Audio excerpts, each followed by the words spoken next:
नमस्कार, आप देख रहे हैं जौहर झारखंड। आपके साथ मैं हूं शिप्रा झा और बुलेटिन की शुरुआत बड़ी खबर के साथ करेंगे। रांची से बड़ी खबर मिल रही है।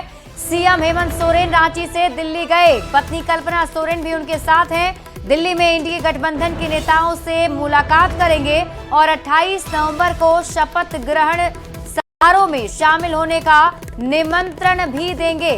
तो आपको बता दें कि हेमंत सोरेन अपनी पत्नी कल्पना सोरेन के साथ दिल्ली गए हैं। इंडी गठबंधन के सभी बड़े नेता को शपथ ग्रहण में शामिल होने के लिए निमंत्रण देंगे। मंगलवार शाम दिल्ली से वापस रांची लौटेंगे हेमंत सोरेन।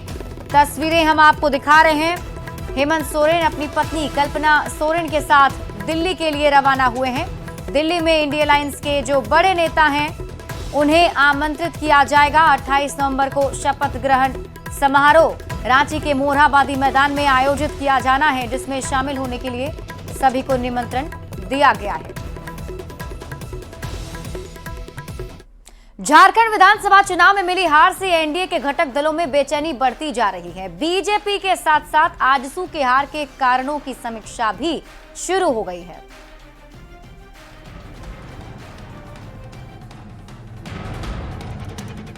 झारखंड विधानसभा चुनाव में करारी हार से एनडीए में खलबली मची हुई है।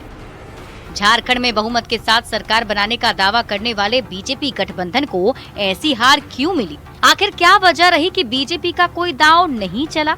झारखंड की जनता ने एनडीए को क्यों नकार दिया? हर कोई इन सवालों के जवाब जानने को उत्सुक है, पर बीजेपी कुर्मी वोट के बिखराव को हार की सबसे बड़ी वजह बता रही है। 16 ऐसे कोई विधानसभा सीटें हैं जहां पर उन्होंने काफ़ी संख्या में वोटें लाए और आजसू कहीं ना कहीं वहां उस क्षेत्रों में कमजोर पड़े हैं। तो ये आजसू के लिए भी, सबके लिए वो चिंता का विषय है। और उसमें करना क्या है, लोकतंत्र में किसी को भी कोई वोट देता है। सवाल है कि झारखंड में एनडीए की हार के पीछे सबसे बड़ा फैक्टर क्या है? बीजेपी और आजसू के अपने अपने जवाब है।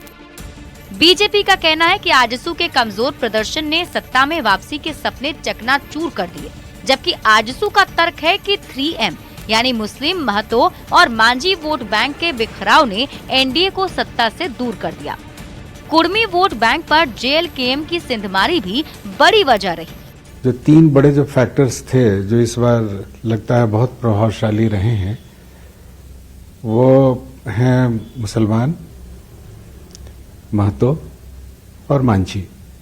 ये जो 3M ये बड़े फैक्टर के रूप में उभरे हैं, जिनके साथ दो फैक्टर्स हैं, यानी 2M जिनके साथ हैं उनको विजय मिली। झारखंड में पूरा दमखम लगाने के बावजूद मिली हार से बीजेपी के अंदर बेचैनी बढ़ गई है। ऐसे में हार के कारणों को लेकर बीजेपी के साथ साथ आजसू में भी मंथन का दौर तेज हो गया है। संजय सिन्हा, न्यूज़ 18, रांची।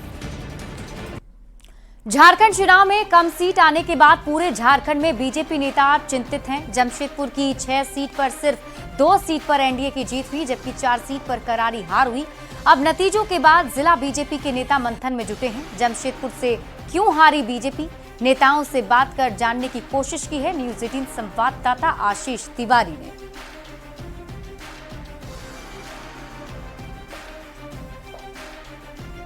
झारखंड में जो चुनाव परिणाम निकला है उसमें बीजेपी को काफी करारा झटका लगा है और उसके बाद जमशेदपुर आप देख सकते हैं कि भारतीय जनता पार्टी के कार्यालय में मंथन किया जा रहा है क्योंकि पूर्वी सिंहभूम जिले में 6 विधानसभा सीट थे, जिसमें 4 विधानसभा फिर से भाजपा ने गंवा दिया। हालांकि 2 सीट जो है वो एनडीए के प्रत्याशियों की जीत हुई है। आखिर क्या कारण रहा? संगठन कहीं कमजोर रहा और पार्टी जहां संगठन में जहां लोग हैं वहां के लोगों को टिकट दिया जाए, बाहर से लाके लोगों को टिकट नहीं देनी चाहिए थी। ये सबसे बड़ा मुद्दा था। जो हमारी मूल सोच थी भय, भूख और भ्रष्टाचार के खिलाफ लड़ना, हम अपने उस विचारधारा से कहीं न कहीं थोड़ा सा भटक करके किसी अन्य विचारधारा की तरफ बढ़ रहे हैं। और पार्टी जो बंद कमरे में कुछ लोगों के साथ जो विचार करती है उसमें आम कार्यकर्ता तक बात पहुंच नहीं पाता है। आम कार्यकर्ता जो निर्णय देंगे वो पार्टी को मानना चाहिए। कार्यकर्ताओं की बात नहीं सुनी गई। नहीं, ऐसा बात नहीं है। पार्टी ने अपने हिसाब से अपने खूब सारी रिपोर्ट के आधार पर टिकट दिया। ग्रामीण सीटों पर मुझे ऐसा लगता है कि मैया योजना का पैसा जो 1 दिन पहले गया वो काम कर गया। हाँ, ऐसा ही लगता है क्योंकि शहरी क्षेत्रों में डेमोग्राफिक चेंज का प्रभाव दिखा लेकिन ग्रामीण क्षेत्र के लोग इसको समझ नहीं पाए और जो पैसा मिला उनको मैया योजना का वो उसके प्रभाव में आ गए। आदिवासी आदिवासी आदिवासी केंद्रीय नेतृत्व करेगा तो हार होगा। गैर आदिवासी 76% है, उसकी चिंता कौन करेगी? ये भाजपा का केंद्रीय नेतृत्व आदिवासी समाज के साथ साथ गैर आदिवासी समाज का भी भला करने का सोचे तब सरकार क्या लगता है आदिवासी गैर आदिवासियों ने भी भाजपा का साथ नहीं दिया? देखिए, लोकल लीडरशिप को गौन किया गया। रघुवर जी को लाना चाहिए था, इसमें आपको मुंडा जी को आगे करना चाहिए था, बाबूलाल मरांडी को आगे करना चाहिए था। कि बाहर से आ करके और रैंप पर चढ़ के लोग जो भाषण दिए वो क्षेत्रीय नेताओं को और कार्यकर्ताओं को तरजीह नहीं मिला और वर्चुअल से पार्टी चली, जिसका परिणाम हुआ। ऐसा लगता है कि पहले भी आजसू हमारे साथ नहीं थी, जिससे महतो वोटरों का कटाव हुआ था और हम हार गए थे। और इस बार भी JKLM ने महतो वोटर को काटा और हम हार गए। इसलिए यहाँ से किसी महतो को मंत्री जरूर बनाना चाहिए था अगर विधानसभा का समीकरण जीतना था तो। अब आने वाला समय भी बताएगा कि भारतीय जनता पार्टी में इस हार के बाद क्या कुछ कदम उठाया जाएगा। न्यूज़ 18 के लिए जमशेदपुर से आशीष कुमार तिवारी। झारखंड चुनाव नतीजों पर बीजेपी की बैठक होने वाली है। आपको बता दें, दिल्ली में 3 दिसंबर को एक समीक्षा बैठक होगी जिसमें झारखंड चुनाव के नतीजों की समीक्षा की जाएगी। बीजेपी अध्यक्ष, संगठन महामंत्री सभी इसमें शामिल होंगे। प्रदेश प्रभारी, चुनाव प्रभारी इसमें शामिल होंगे। बाबूलाल मरांडी विधायक दल के नेता भी इसमें शामिल होंगे। संगठन महामंत्री भी इस बैठक में मौजूद रहने वाले हैं। तो समीक्षा बैठक 3 दिसंबर को दिल्ली में होने वाली है। और दिल्ली से आपको बड़ी खबर बताएं, पीएम मोदी कैबिनेट ने बड़ा फैसला लिया है। खेती पर आधारित राष्ट्रीय मिशन मंजूर किया गया है। किसान कल्याण प्राकृतिक खेती पर मिशन है। कैबिनेट से QR कोड वाले नए पैन कार्ड को भी मंजूरी दी गई है। नए कार्ड योजना का नाम है पैन 2.0। रेलवे की 3 बड़ी परियोजनाओं को भी मंजूरी मिली है। मनमाड जलगांव चौथी लाइन 160 किलोमीटर रूट मंजूर की गई। हर साल 8 करोड़ लीटर डीजल की बचत होगी।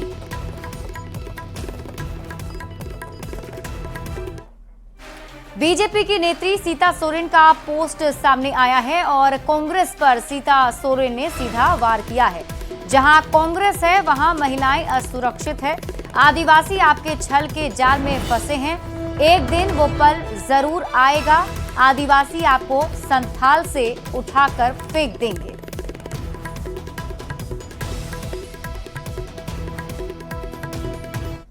झारखंड के चुनाव में बीजेपी ने जोर शोर से बांग्लादेशी घुसपैठ का मुद्दा उठाया था, फिर भी पार्टी को हार का सामना करना पड़ा। पर पार्टी के नेता चंपाई सोरेन ने सोशल मीडिया पर पोस्ट लिखकर बांग्लादेशी घुसपैठ के मुद्दे पर आंदोलन करने की बात कही है।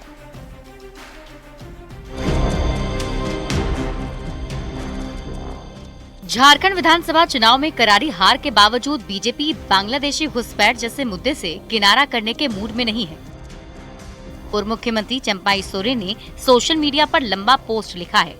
झारखंड में लगातार बढ़ रहे बांग्लादेशी घुसपैठ के खिलाफ हमारा आंदोलन राजनीतिक या चुनावी मुद्दा नहीं बल्कि सामाजिक अभियान है। हमारा स्पष्ट तौर पर मानना है कि वीरों की इस माटी पर घुसपैठियों को किसी भी प्रकार का संरक्षण नहीं मिलना चाहिए। हम हार मानने वाले लोग नहीं हैं। बांग्लादेशी घुसपैठ हमारे लिए मुद्दा है, था और रहेगा। देखिए, भारतीय जनता पार्टी ने जिन मुद्दों पर चुनाव लड़ा वो मुद्दे मरे नहीं हैं, वो जीवित हैं। और इसीलिए चंपाई सोरेन जी ने, जो राज्य के वरिष्ठ नेता हैं, पूर्व मुख्यमंत्री हैं, उन्होंने जो आह्वान किया है सचमुच में आज उसकी जरूरत है। और भारतीय जनता पार्टी इस मुद्दे को लेकर के सदन से सड़क तक आगे बढ़ती रहेगी। हम चुप नहीं बैठने वाले हैं। आपको याद होगा अटल जी ने कहा था, हार नहीं मानूंगा, रार नहीं ठानूंगा, काल के कपाल पर लिखता हूं, मिटाता हूं, गीत नया गाता हूं। फिर नया गीत हम लोग शुरू करेंगे, नया गीत गाएंगे और जनता के बीच में जाएंगे। झारखंड में विधानसभा चुनाव के दौरान बीजेपी ने संथाल परगना में बांग्लादेशी घुसपैठ के सवाल को जोर शोर से उठाया था। सड़क से सदन तक आंदोलन का दौर चला था। बीजेपी के हमले का जेएमएम ने उसी तलखी से जवाब दिया था। पर जब चुनावी नतीजे आए तो संथाल परगना की 18 में से सिर्फ एक सीट ही बीजेपी के हिस्से में आई। जेएमएम और कांग्रेस का दावा है कि बांग्लादेशी घुसपैठ का बीजेपी का दावा हवा हवाई था।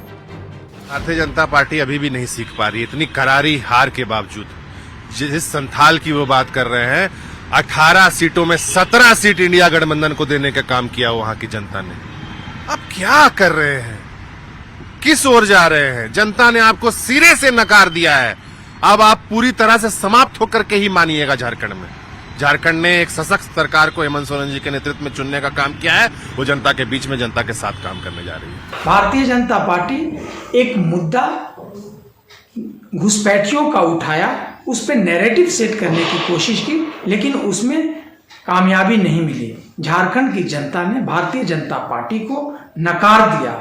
इस तरह के फजूल मुद्दों को उठा करके वो चाहेंगे कि जनता को गुमराह करके वोट ले ले, तो जनता सब जानती है, इसी वजह से उनको मुंह की खानी पड़ी। जाहिर है संथाल परगना की जनता ने संथाल परगना में बांग्लादेशी घुसपैठ के मुद्दे को सिरे से नकार दिया, पर बीजेपी इस मुद्दे को छोड़ने को तैयार नजर नहीं आ रही है। गौरव झा, न्यूज़ 18 रांची। झारखंड में इंडिया गठबंधन की बम्पर जीत के बाद नई सरकार के गठन की तैयारी है। नई कैबिनेट में किन चेहरों को शामिल किया जाए, इसे लेकर सहयोगी पार्टियां गुणागणित में लगी हुई है। कांग्रेस पार्टी जाति धर्म के नाम पर नए चेहरे को मंत्रिमंडल में शामिल करने की मांग कर रही है। क्या है कांग्रेस का नया दांव, ये रिपोर्ट देखिए।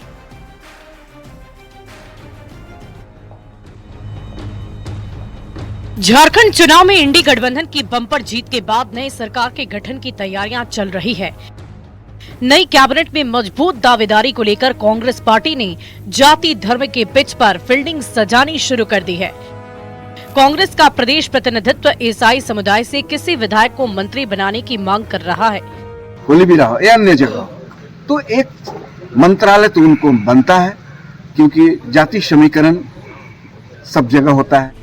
झारखंड में करीब 10% सीट पर क्रिश्चियन कम्युनिटी का दबदबा है। इनमें सिमडेगा की 2, खूंटी की 2, गुमला की 3 सीट प्रमुख रूप से शामिल है। सिमडेगा और गुमला की 5 सीट पर ईसाई मतदाता निर्णायक है। दिलचस्प बात तो ये है कि जिन सीटों पर ईसाई फैक्टर हावी है, वहां कांग्रेस और जेएमएम का दबदबा है। ईसाई समुदाय से जीतकर आए विधायक भी यही मानते हैं कि सदन में क्रिश्चियन विधायकों की संख्या 10% से ज्यादा है, लिहाजा मंत्रिमंडल में एक ईसाई चेहरा जरूर होना चाहिए।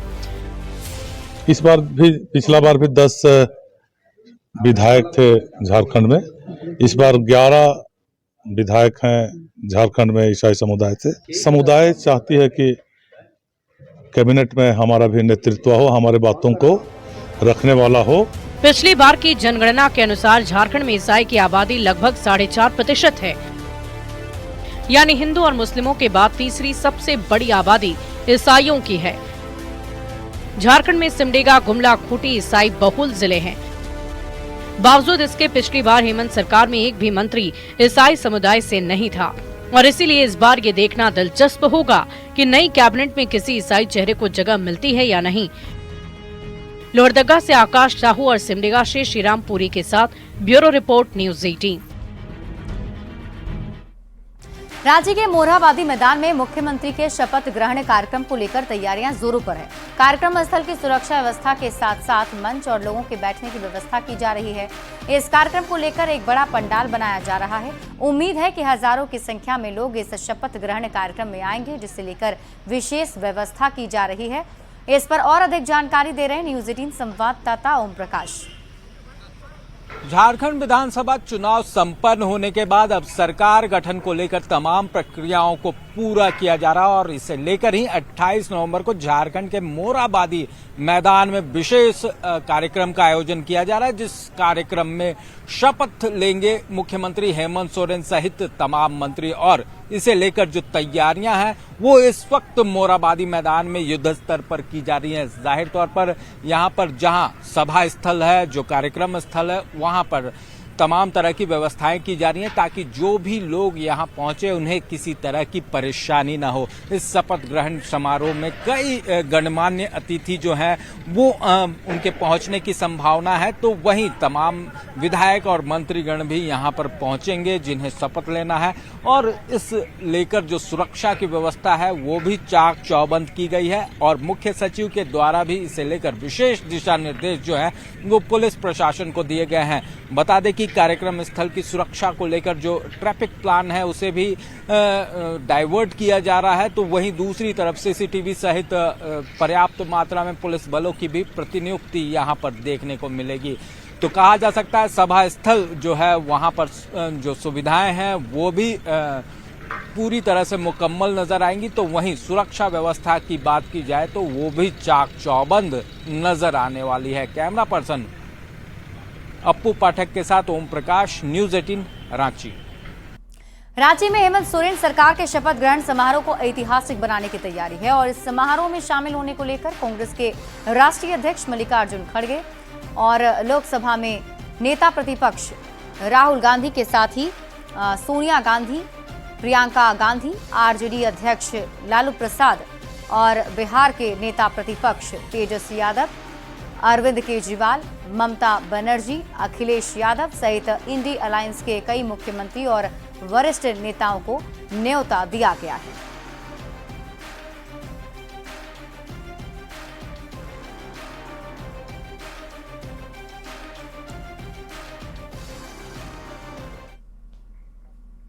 जेएमएम महासचिव सुप्रियो भट्टाचार्य ने कहा कि पीएम मोदी और असम के सीएम हिमंता बिस्वा शर्मा को भी शपथ ग्रहण में न्योता दिया जाएगा।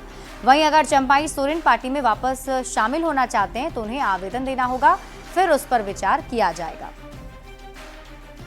की तो ख्वाहिश है कि प्रधानमंत्री जी जरूर आए। निश्चित तौर पे आसाम के मुख्यमंत्री को तो खुद टिकट काट के आ जाना चाहिए। दादा कुछ अखबारों में पढ़ रहे थे कि वापसी की तैयारी है, गुरु जी यदि चाहेंगे तो आ जाएंगे। वो यदि आवेदन करेंगे तो निश्चित तौर पे हम लोग विचार करेंगे। दिल्ली में चल रहे 43वें भारतीय अंतर्राष्ट्रीय व्यापार मेले में ओडिशा मंडप की धूम है। अपनी खास कलात्मक शैली और भव्यता की वजह से ओडिशा मंडप लोगों के आकर्षण का केंद्र बना हुआ है।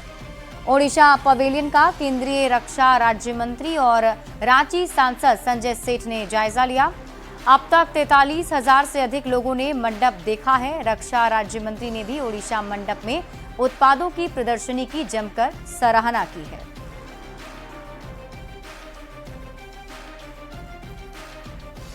और ये तस्वीर हम आपके टीवी स्क्रीन पर आपको दिखा रहे हैं। देखिए, ओडिशा पवेलियन में रक्षा राज्य मंत्री पहुंचे थे।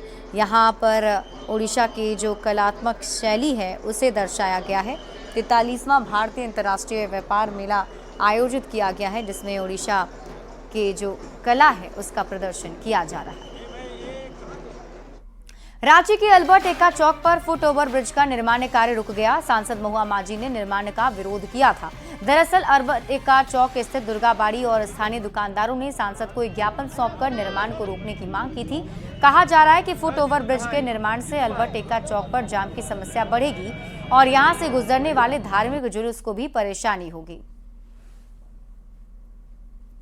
राजधानी रांची की हृदय स्थली अल्बर्ट एक्का चौक पर जो निर्माणाधीन फुट ओवर ब्रिज है उसके निर्माण पर अब ग्रहण लगता नजर आ रहा है। क्योंकि जो स्थानीय दुकानदार हैं उन्होंने ऐतराज किया है, साथ ही चौक पर दुर्गाबाड़ी के जो लोग हैं उन्होंने भी ऐतराज किया है कि जब भी इस चौक से कोई धार्मिक कार्यक्रम, धार्मिक जुलूस निकलता है तो उस दौरान भीड़ से परेशानी होती है और ऐसे में फुट जो निर्माण है उसके बनने के बाद परेशानियां बढ़ेंगी। राज्यसभा सांसद जो है महुआ माझी पहुंची है, चूंकि ज्ञापन इन्हीं को सौंपा गया है। मैडम, ये जो निर्माण चल रहा है इस पर ऐतराज क्यों?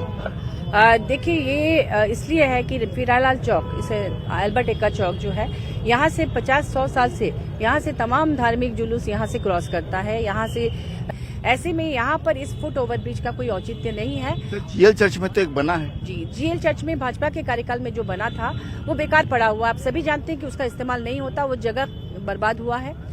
फिरालाल चौक में बहुत छोटा चौक है, यहाँ ऐसे ही जाम लगा रहता है और यहाँ के तमाम दुकानदारों ने, यहाँ के लोगों ने, दुर्गाबाड़ी के लोगों ने, फिरालाल के लोगों ने इसका विरोध किया था। मैंने इसके पहले भी नगर निगम की मीटिंग में इस बात को उठाया और इसको उस समय रोक दिया था। रोकने के बाद फिर अचानक पता चला कि अभी हाल में 1 हफ्ते से काम शुरू हुआ है। तो इसकी जानकारी मिलते ही मैं दोबारा यहाँ जुटको के सचिव से बात की, सुनील कुमार जी से। तो सचिव ने कहा कि नहीं ठीक है मैडम, हम लोग इसको बंद कर देंगे। और उसी समय फिर मैंने आज इनसे बात की, जीएम साहब भी आए हैं जुटको के, इन लोगों ने भी आश्वासन दिया कि इस काम को बंद करने का पूरा प्रयास होगा। और हम लोग तो अभी तत्काल प्रभाव से इसको बंद करने का संवेदक जो है इसके, उनको ऐसे बोल दिया गया है। और अभी उनका रिप्रेजेंटेटिव एक आए हुए, उनको बोला गया है कि आज से काम बंद कर दीजिए। रांची शहर का हार्ट ऑफ द टाउन का हार्ट ऑफ द टाउन बोला जाए तो हाट ही है यहाँ का। तो उस पर भी अगर ये फुटब्रिज बन जाए, फुटब्रिज कोई कैपेबल रहे, जैसे मैडम ने बताई, कोई कैपेबल यूज लायक हो, जिसका सबके घुटने का प्रॉब्लम है, फुटब्रिज पे कौन चढ़ेगा सीढ़ी में? जो बना हुआ उसको तो पहले इम्प्लीमेंट कीजिए। राजधानी रांची का हट अच्छे तरीके से काम करता रहे, इसके लिए तर्क ये दिया जा रहा है कि जो फुट ओवरब्रिज का निर्माण अल्बर्ट टेक्का चौक पर चल रहा है उसे रोका जाए और तत्काल प्रभाव से इसके निर्माण को रोकने का निर्देश भी दिया गया है। कैमरामैन उमेश के साथ संजय कुमार सिन्हा, न्यूज 18 रांची। बोकारो में कोर्ट ने गांजा तस्करी के आरोप में 3 अभियुक्तों को 15 साल की सश्रम कारावास और 10-10 लाख रुपए के जुर्माने की सजा सुनाई है। आरोपी आंध्र प्रदेश से एक पिकअप वैन में अवैध तरीके से गांजा धनबाद ले जा रहे थे। इसी दौरान चंदन कियारी के पास गाड़ी को पकड़ा गया था, जिसमें से 538 किलो गांजा जब्त किया गया था। 9 अप्रैल 2022 की ये घटना है, जिसमें कोर्ट ने आज सजा का ऐलान किया है। 3 अभियुक्त रणधीर कुमार सिंह उर्फ सोनू, श्याम साहा और पंकज ठाकुर को गांजा स्मगलिंग करने के अपराध में दोषी पाते हुए कुल 10 लाख रुपये जुर्माना विभिन्न धाराओं में तथा 15 साल एवं 10-10 साल की सजा